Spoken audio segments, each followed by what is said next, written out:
The young and the restless spoilers. It wasn't the blood on the marble floor of the estate in Nice that truly marked the end of an era, it was the silence that followed. A silence so thick it could swallow time, grief, and memory whole. Damien Kane's death had already sent tremors through the corridors of power, leaving the world of the Newmans, Abbotts, and Ashbys reeling. But the bullet that pierced through Chance Chancellor didn't just stop a man, it stopped a legacy. It severed a line stretching back to Catherine Chancellor herself. And in doing so, it created a wound so deep in the soul of Genoa City that it would never truly heal. The truth behind the murder was grotesque in its simplicity. There had been chaos, yes. Screams. Blood. Betrayal.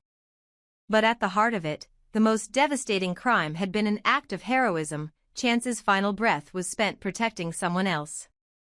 That's what made it so unforgivable. That's what turned this from a tragedy into a haunting. Carter had gone feral, pushed beyond logic, his mind unraveling after years of manipulation, rejection, and secret alliances. What had once been cunning had become animalistic. Armed and spiraling, he had dragged Lily into a hostage scenario that would end in 2 gunshots, one for himself, and one for the man who refused to let darkness claim another innocent soul. Chance had never intended to die in France. He'd been chasing truth, chasing balance. He had always wanted to believe that justice could triumph even in a world soaked with lies. But justice in Genoa City had never been pure. It was layered, corrupted, and constantly twisted by personal vendettas. Still, he stood tall. Even when no one else did. When he saw Carter's gun rise toward Lily, instinct took over. No hesitation. No calculation. Just the simple, brutal reflex of a man raised to protect. He lunged. The gun fired. His body fell between them. Carter went down moments later, his own blood staining the same floor that drank in Chance's final breath. But only one of them would rise again. The news reached Genoa City before the jet even left the tarmac. There were no words to dull the impact. Philip Chancellor III was gone. Gone not in combat overseas, not in the shadows of some classified mission, but in a manic shootout inside a European estate wrapped in wine, deception, and the legacy of Aristotle Dumas. A.K.A. Kane Ashby. Jill Abbott collapsed into sobs when she heard. Her cries weren't those of shock, but of dread realized. She had always feared the world would chew Chance up and leave nothing behind but a folded flag. Nina Webster didn't scream. She didn't cry, not right away. She simply stood still, as if time had betrayed her. Her worst fear, the one that had kept her up at night, the one she had begged Chance to respect when she pleaded for him to leave law enforcement, had found her in the most gruesome way imaginable. She had once believed that by surviving the grief of lost love and broken dreams, she had earned peace. But fate, cruel and unsparing, had different plans. Lily didn't speak for days.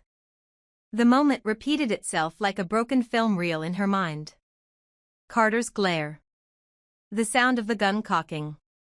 The rush of Chance's body colliding with hers. The weight of him falling. The warmth of his blood. The shock in his eyes. The last breath he exhaled against her skin. And then, nothing. Just stillness. Carter's second shot had ripped through the air, but Lily didn't even flinch. She had already died once in that moment, spiritually, emotionally.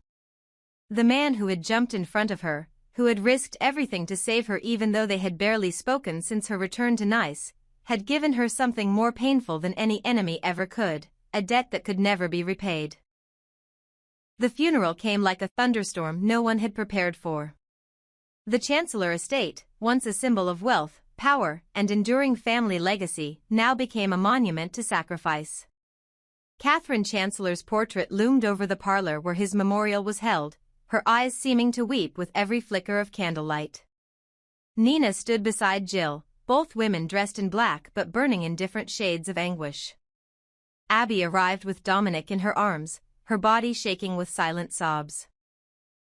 She had lost more than her ex-husband. She had lost the father of her child, the man who once tried to build a future with her, however fractured it had become. Victor Newman, typically stoic and commanding, offered no speeches. Just a single glance at the casket before turning away.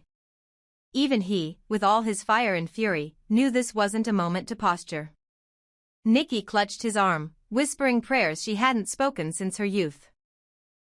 The Newmans may have been hardened by decades of scandal, but this broke something in all of them. And then came the whispers, ones too dangerous to speak aloud, but too loud to ignore. Was Kane responsible? Was Carter truly acting alone? Who gave Carter the resources to orchestrate a hostage situation across Europe? And most damning of all, had Diane known her son was spiraling? Had she done nothing while he plotted chaos? The answers were unclear, but the suspicions were deadly. Back in Nice, the labyrinth beneath the estate still held secrets.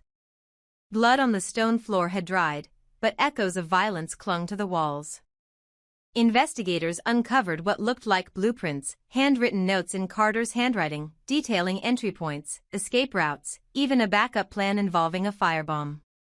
There were markings that seemed almost ritualistic, manic, as though Carter had been preparing for not just an escape, but a reckoning. And scrawled in red ink on one page were the words, "The sins of the fathers will be paid by the sons." The message rattled everyone who read it. Was it directed at Kane? At Victor? At Jack? Or perhaps all of them? Carter hadn't just come to kill. He had come to make a point. That Genoa city wasn't untouchable. That legacies could be torn down in a night. That even heroes like Chance could bleed. In prison, Carter sat quietly in solitary confinement. His gunshot wound had healed with grotesque precision, the scar on his shoulder a reminder of how close he came to dying alongside Chance. But there was no remorse in his eyes. Only vacancy. When asked why he killed Chance, he answered only, he got in the way. When asked if he regretted it, he stared at the wall and said, regret is for the innocent. There would be no redemption arc for Carter. Only damnation. But the story didn't end there. Because grief has a half-life, and vengeance fills the silence it leaves behind. Jill, never one to sit idly in mourning, began pressing charges against everyone who could have stopped Carter and didn't. She called for a full investigation into Kane, into Diane, into whoever facilitated Carter's involvement in Nice. Lily, meanwhile, took leave from Chancellor Winters, unable to focus, haunted by the blood that clung to her conscience. She moved into her father's old cabin in the woods, needing distance from every face that reminded her of Chance's final breath. And Nina, oh, Nina, she wasn't done fighting. Grief made her quiet, but not passive. She began compiling records, hiring private investigators, following the shadows Carter left behind. She wanted answers. She wanted the full picture. Not just for her son, but for every family whose pain was buried beneath Genoa City's glossy facade. Because while Carter might have pulled the trigger, many hands had loaded the gun. And Nina Webster wasn't going to rest until every one of them paid. Would you like to continue with the fallout in Genoa City, Nina's private investigation, or the beginning of a legal war between Jill, Diane, and Kane? Let me know and I'll build the next chapter. Returning to Genoa City was not the relief anyone expected, it was a continuation of grief disguised by familiar walls and artificial calm. The jet engines barely cooled before the weight of what had happened in Nice crashed down on those who had made it back alive. But for Nate Hastings and Amy Lewis, it wasn't just the shared horror of international tragedy, it was something deeper, more personal, more unbearable. The death of Damian Kane had detonated a silence between them that no words could heal. For Amy, it was the collapse of a miracle. Barely reunited with the son she once believed lost, only to lose him again, this time forever. And for Nate, it was the slow realization that the past could never truly be outrun, only delayed, and now it had come for their family with finality. Lily was the one to deliver the news. She had rehearsed it in her mind 1,000 times during the flight, reshaping it with every breath, but when she stood before Nate and Amy, the words still came out like broken glass. Damien had died. There had been blood, a gun, Carter's madness, and the failed logic of people trying to do the right thing at the worst time. But that didn't matter. None of it could reverse what had been done. Amy collapsed into Nate's arms before Lily had even finished. Her tears didn't fall like a storm, they poured like a slow, endless leak from something permanently broken. She had held her son. She had spoken to him. She had dared to believe in redemption. And now all she had was a memory carved into tragedy. Nate, though devastated, turned his grief inward, locking it behind the cold professionalism he had learned to weaponize in times of trauma. But this wasn't a hospital emergency or a clinical death. This was family. This was a boy who carried both his blood and his legacy. And the helplessness he felt watching Amy unravel gnawed at him in ways he couldn't explain. She had been through too much, for too long. And now the only thing that gave her hope had been buried in a foreign country beneath a sky that no longer mattered. Lily didn't cry in front of them. Her emotions were now armor, sharp and brittle. But beneath that surface, she carried a burning rage, one that had grown with every minute of the chaos in France. And at its center stood Cain. Or rather, Aristotle Dumas. The name itself had become a cruel joke, a mask that represented not only deception but death. She had believed, once again, that Cain could be different. That maybe, just maybe, he could be the man he claimed to be. But Damien's blood said otherwise. What haunted her even more was the way Phyllis Summers, unflinching, unapologetic, continued to defend Cain.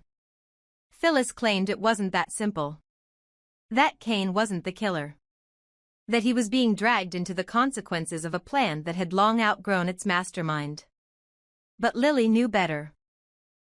She had seen the way Cain maneuvered behind shadows, how he whispered truths only when it served him, how Carter had become his tool long before he lost control. If Cain hadn't killed Damien with his hands, he had certainly killed him with his silence. And yet, Phyllis stood firm. Even as Amy sobbed in Nate's arms. Even as Jill swore vengeance and Nina drifted in and out of grief-stricken dissociation. Phyllis claimed Cain needed protection, not persecution. That he had suffered too. That Damien's death was a wound he didn't choose. But Lily didn't believe a word. Perhaps it was guilt. Perhaps it was her own rage finding a place to land. But in her eyes, Cain Ashby, Dumas was a man whose lies had ended a life. And no argument from Phyllis would make her forget it. Billy Abbott, meanwhile, had chosen a different path entirely. With his trademark unpredictability, he shocked everyone by signaling a willingness to work with Cain. The target? Chancellor Winters. The company had become a battlefield, and Billy, ever the opportunist when chaos emerged, saw a window to leverage Cain's insider knowledge for his own vendettas.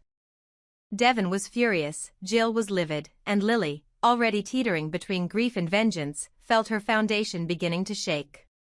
If Billy and Cain united, Chancellor Winters could fall apart from the inside out, faster than any hostile takeover. But not all news in Genoa City was bloodstained.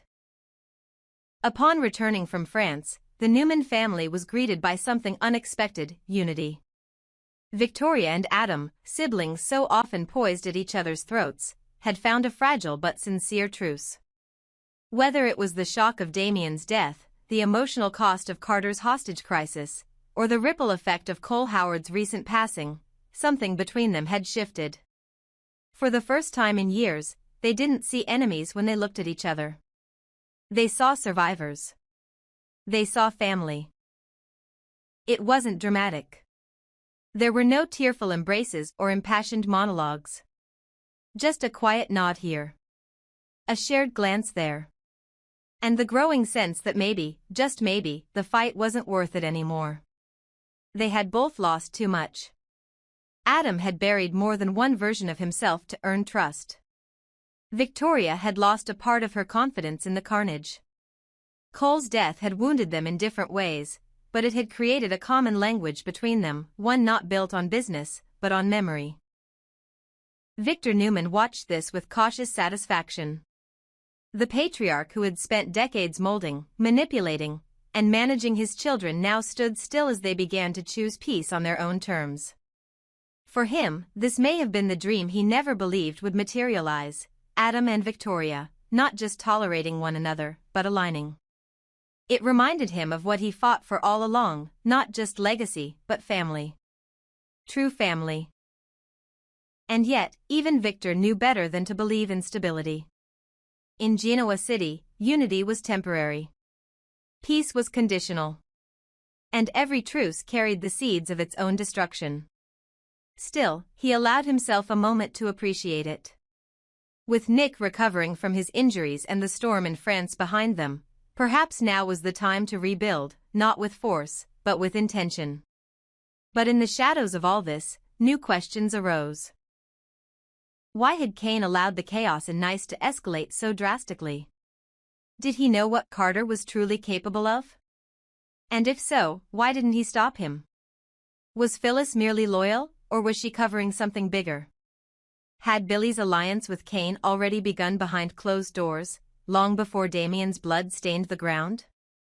And what about Amy? Would she seek justice or revenge? Would she blame Cain?